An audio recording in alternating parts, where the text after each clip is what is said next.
Kalau warga penyembah algoritma atau apapun yang Anda sembah. Jadi, kalau saya perhatikan, ada beberapa kesalahan-kesalahan fatal Iran yang menyebabkan Iran itu porak-poranda hancur lebur seperti sekarang ini. Jadi kalau kembali ke masa lalu, ke tahun 70-an, ada beberapa kebijakan-kebijakan pemerintah Iran yang salah total sehingga berdampak seperti sekarang ini. Apa itu? Jadi kalau saya bongkar ini, mungkin akan banyak warga Konoha yang kejang-kejang kelonjotan berjamaah. Tapi walaupun banyak warga Konoha yang kejang-kejang kelonjotan berjamaah, tetap akan saya bongkar. Yang pertama itu, harusnya pemerintah Iran dan masyarakat Iran saat itu menjamin hubungan yang sangat-sangat baik dengan Amerika, ya, menjaga diplomasi dengan Amerika, negara-negara Eropa, ya, walaupun itu pragmatis, tetap harus dijaga, nggak boleh memusuhi. Itu sebenarnya kebijakan yang harus diambil oleh Iran supaya Iran bisa jadi negara maju.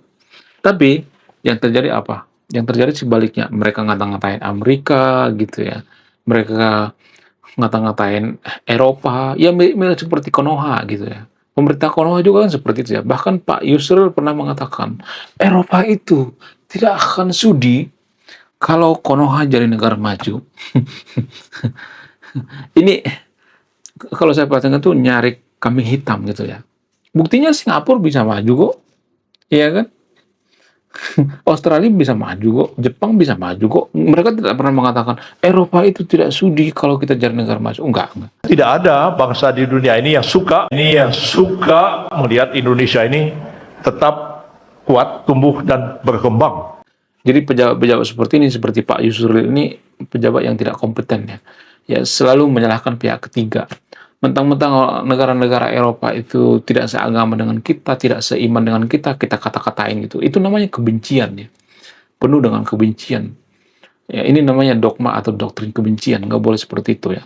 Siapapun itu ya, kita berteman gitu ya. Ya, sama Amerika, sama siapapun kita berteman. Buktinya Iran sekarang diembargo Amerika gitu ya, berpuluh-puluh tahun. Ya, mereka terdampak gitu ya. Ya kalau mereka misalnya ini kira-kira nggak kuat di embargo, yang ngapain lawan Amerika gitu ya. Ya biasa aja gitu ya, berteman aja gitu.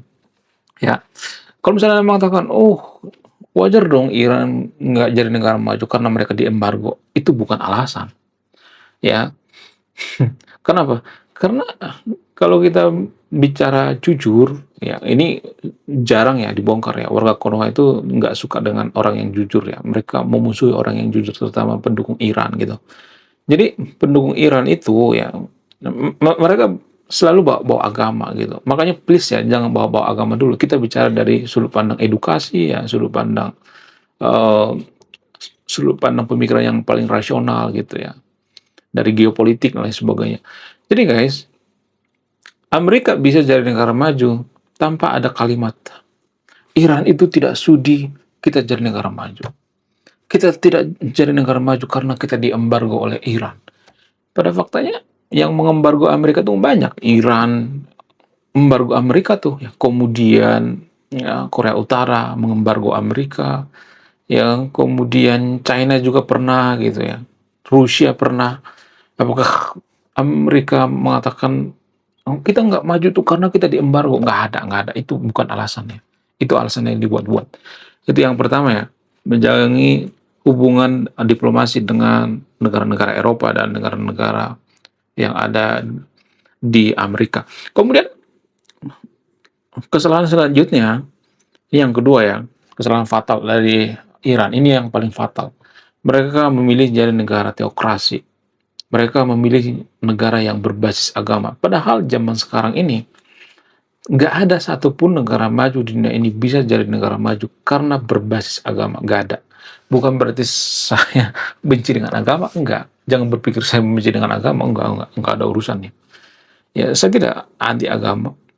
Ya, saya sangat suka dengan orang yang beragama tapi jujur gitu ya, berbuat baik, ya tidak mengganggu orang lain saat ibadah, ya tidak mempersekusi orang lain lagi ibadah, tidak berbaring paksa gitu ya. ya penuh dengan kasih sayang, ya penuh dengan kejujuran, tidak korupsi, ya tidak ngata-ngatain orang lain, ya tidak sedikit-sedikit pengen ngebunuh orang, ya pengen ngebinasakan orang. Ya, itu saya nggak suka. Ya. Saya nggak suka, apalagi dia bawa agama, saya nggak suka. Ya. Ya, kalau ada seseorang yang beragama tapi dia jujur, baik, ya, saya tuh salut banget ya. Ya harusnya seperti itu, orang beragama seperti itu ya. Jadi jangan berpikir saya anti agama, enggak. Ya, permasalahannya Iran itu ya, berbasis agama tapi mereka membenci Israel. Itu permasalahannya. Ya kalau mereka nggak membenci negara lain, nggak membenci Amerika, nggak membenci siapapun, ya nggak jadi masalah. Kalau misalnya mereka berbasis agama, tapi mereka itu semakin baik gitu ya, baik sama orang lain maupun seiman gitu. Tapi kalau saya perhatikan Iran itu hanya baik bagi yang seiman gitu, sealiran gitu. Ya kalau beda aliran, mereka ngata-ngatain ya, mereka ngata-ngatain Israel bertahun-tahun ya, ngata-ngatain Amerika berpuluh-puluh tahun gitu. Jadi semakin berbasis agama kan semakin ngaco. Itu yang jadi permasalahan. Itu yang dibenci oleh masyarakat dunia, bukan mereka membenci agamanya. Ya warga Konoha itu kan dikit-dikit bawa agama. Mereka nggak peduli mau lu beragama SpongeBob kayak mau nyembah kuburan kayak mau nyembah algoritma kayak mau nyembah jembatan kayak nggak jadi masalah ya. Sementara ya warga Konoha itu berpikir bahwa yang kita benci itu agamanya. Enggak ada urusan dengan agamanya. Ya, kita tuh nggak ada urusan dengan agama. Yang kita urus itu adalah impact daripada agama itu sendiri, buah daripada agama itu sendiri. Apakah buahnya baik atau tidak gitu. Ya, jadi jangan ini guys ya, jangan terlalu naif gitu ya, terlalu berpikir sempit gitu ya. Jadi yang bikin Iran terpuruk itu karena berbasis agama. Karena mereka berbasis agama sehingga ya menurut keyakinan orang-orang Iran ada perintah untuk membenci Bani Israel gitu. Sehingga apa? Sehingga sampai sekarang mereka masih membenci gitu. Ya, perang ini kan muncul karena apa? Ya salah satu yang paling mempengaruhi karena kebencian. Ya kebencian Iran dengan orang-orang Israel gitu. Karena kisah-kisah masa lalu gitu. Ya. Jadi itu sumbernya. Ya, akarnya dari situ tuh ya. Nah, kalau kita ya bikin suatu negara itu berdasar agama tapi kita makin sayang dengan orang lain, tidak memusuhi gitu ya, berbuat baik, ya nggak jadi masalah ya, nggak ada urusan gitu. Ya, tapi permasalahannya kan ini mereka malah membiayai Hizbullah, membiayai Houthi gitu ya, untuk apa? Untuk memperbaiki Israel. Kan kotor itu namanya, pikiran kotor seperti itu. Ya, otak kotor gitu. Tapi dunia kan melihat bahwa yang jahat itu Israel terus yang jahat gitu ya. Saya tidak berpihak pada Israel di sini. Apakah Israel punya kesalahan? Berkali-kali saya mengatakan Israel juga punya kesalahan, melanggar hukum internasional. Iran juga seperti itu, melanggar hukum internasional, sama-sama melanggar gitu ya, sama-sama melanggar, jangan berpihak dong. Ya, itu kesalahan Iran yang paling fatal. Harusnya mereka itu memisahkan antara negara dengan agama. Tapi itu kemungkinannya itu sulit sekali ya, sangat mustahil. Karena apa? Karena yang membentuk Iran sekarang itu kan para mullah ya, pemuka agama. Ya pemuka agama pasti menggabungkan agama dengan negara dong. Ya itu penyakit daripada pemuka agama. Ya enggak semua tapi di sekelumit mereka biasanya akan menggabungkan agama dengan negara. Karena apa? Karena mabuk agama. Pemuka agama kan biasanya enggak semua tapi ya rata-rata mabuk agama. Sehingga apa? Sehingga ya Iran susah jadi negara maju. Lah, apa hubungannya ya menggabungkan agama dengan negara susah jadi negara maju? Ada banyak faktor ya. Dogma misalnya, doktrin. Jadi ada doktrin yang mengatakan ya, dalam agama tertentu di Konoha ada doktrin yang mengatakan otak manusia mah terbatas, ya, akal mah terbatas. Akal manusia itu terbatas. Tapi permasalahannya ya kalimat ini digunakan untuk menutupi kemalasannya berpikir. Ya karena dia malas berpikir, ya malas berinovasi, malas melakukan eh, hal-hal yang kreatif gitu ya. Maka mereka biasanya ya bersembunyi di balik kalimat mau akal manusia mah terbatas. Ya, sehingga apa? Sehingga mereka nggak mau bekerja karena apa? Karena dipengaruhi oleh dogma agama. Ini kan doktrin agama kan. Kalau misalnya mengatakan, oh nggak ada doktrin agama seperti ada ya doktrin agama ini guys. Akal manusia mah terbatas. Bahkan inilah yang digunakan oleh oknum-oknum pengasuh ya ponpes di Konoha gitu untuk mengalabui muridnya gitu. Ya, akal manusia mah terbatas. Dan itu tuh yang jadi peluang. Ya, peluang dari siapa? Peluang orang-orang yang bersembunyi di balik agama gitu ya. Ya, ini semacam topeng gitu ya. Akal manusia mah terbatas. Padahal dia malas berpikir aja gitu. Misalnya ya, kita melakukan satu hal misalnya, ya, lalu tiba-tiba kita menemui masalah misalnya. Ya, ketika ketemu masalah, biasanya kita akan mengatakan, kok ini banyak masalah ya. Dicoba mentok gitu ya, dicoba mentok sampai berkali-kali. Biasanya kita akan mengatakan, oh ini mah karena akal manusia terbatas gitu. Padahal kan nggak ada hubungannya, bisa aja kan dicoba lagi, dicoba lagi, dicoba lagi ya. Thomas Alva Edison, ya walaupun dia bukan penemu utama daripada bola lampu, tapi dia melakukan percobaan sampai 1000 kali gitu dan berhasil. Jasanya sampai sekarang diingat kan, ya yang menempuh ini loh, yang menemu lampu pijar, pahalanya sampai sekarang mengalir kan, ya kan, masa dia nggak masuk surga? Ya, jadi jangan mengklaim bahwa kita yang paling masuk surga, itu cuma keyakinan. Ya, kita mengklaim masuk surga itu cuma keyakinan. Ya, jadi harus diingat bahwa definisi keyakinan itu kita mau bahwa satu hal itu benar walaupun tidak terbukti secara ilmiah. Jadi itu efek samping kalau kita itu sedikit-sedikit bawa agama gitu ya. Itu efek sampingnya. Apakah ada efek baiknya? Ada juga ya. Kalau suatu negara itu berbasis agama itu ada sebenarnya ya efek baiknya. Ya, bukan efek negatif doang ya, efek positifnya ada. Tapi ada syaratnya. Syaratnya itu ya agama tersebut nggak boleh ada dogma atau ajaran untuk digunakan orang-orang tertentu gitu ya. Ya seperti yang saya katakan barusan ya, dogma atau kalimat yang mengatakan akal manusia terbatas, nggak boleh ada seperti itu. Ya kalau ada seperti itu, ya itu akan digunakan untuk apa? Untuk menutupi kemalasannya gitu.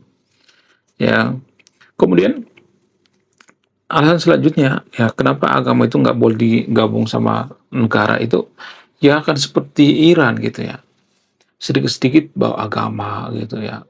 Yang memusuhi Israel juga bawa agama gitu. Jadi mereka fokus pada urusan-urusan agama gitu. Ya sehingga susah jadi negara maju. Ya boleh-boleh aja kalau misalnya ada yang mengatakan, boleh dong beragama, boleh boleh, enggak, saya nggak larang beragama. Tapi permasalahannya kita itu terlalu gitu ya, terlalu berlebihan gitu, terlalu peduli banget gitu ya. Ya pada faktanya kalau kita melihat data 10 negara maju dunia ini ya sekarang ya, bukan zaman dulu ya, jangan bawa-bawa zaman dulu ya. Nanti ada yang mengatakan, oh yang paling kaya itu Musa. Ya Musa itu orang Yahudi, bukan orang Persia, bukan orang Arab. Ya, Yahudi itu orang Yahudi. Ya, maksudnya Musa itu orang Yahudi. Jadi zaman sekarang ini gak ada tuh yang negara, oh, salah satu negara paling maju dunia ini gak ada tuh yang bawa agama, gak ada.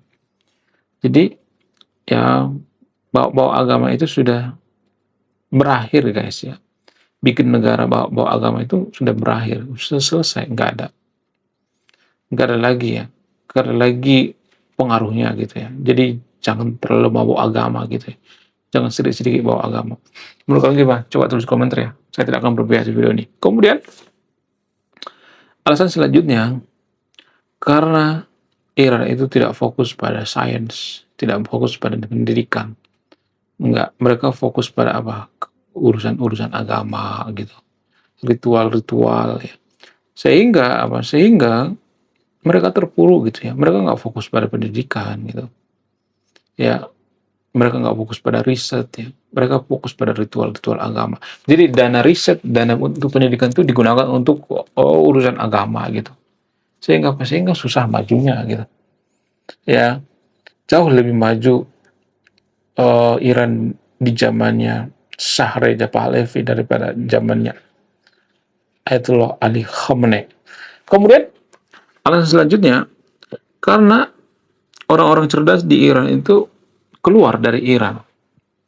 Ya, orang-orang jenius, orang cerdas itu, mereka kan nggak dihargai di Iran ya. Mereka pergi ke luar negeri, ya mereka berkarir di luar negeri, ya. Sehingga Iran itu ya terpuruk ya. Anak-anak yang pergi ke luar negeri itu anak-anak yang cerdas gitu ya. Sekarang tinggal yang sampah-sampah semua gitu. Sehingga terpuruk ya. Tapi kalau saya ngomong seperti nanti pasti banyak yang kejang-kejang kelanjutan berjamaah. Itu pada faktanya guys. Ya, kenapa Iran itu tidak mementingkan SDM? Apa alasannya? Mereka lebih mementingkan kesolehan gitu ya. Soleh nggak gitu ya. Soleha nggak gitu. Ya, kalau Iran itu kekeringan, maka yang disalahkan itu, oh, wanita-wanita Iran itu sudah tidak soleha lagi.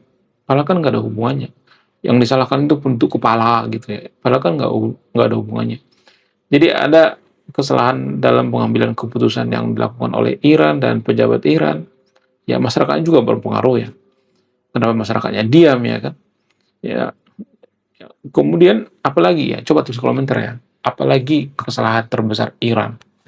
Belum kita lanjut. Jadi guys, kemarin ada yang nanya, lu apa sih kontribusinya bagi negara ini? Kontribusi saya ini guys ya, nulis buku, judulnya Budi Tanpa Pekerti. Ini temanya bahas tentang agama. Kemudian sama luka, kisah dalam buku ini ada seorang kiai bingung memilih antara menyelamatkan hutan atau menyelamatkan 1000 anak yatim. Link pembeliannya ada di pin komentar video ini. Jadi endingnya apa ya? Saya penasaran ini. Saya jadi penasaran ini isinya apa. Bella juga beli ini. Link pembeliannya ada di pin komentar video ini. Oke guys, sekian video ini. Terima kasih sudah memahami. Saya kaum intelektual, salam rasional.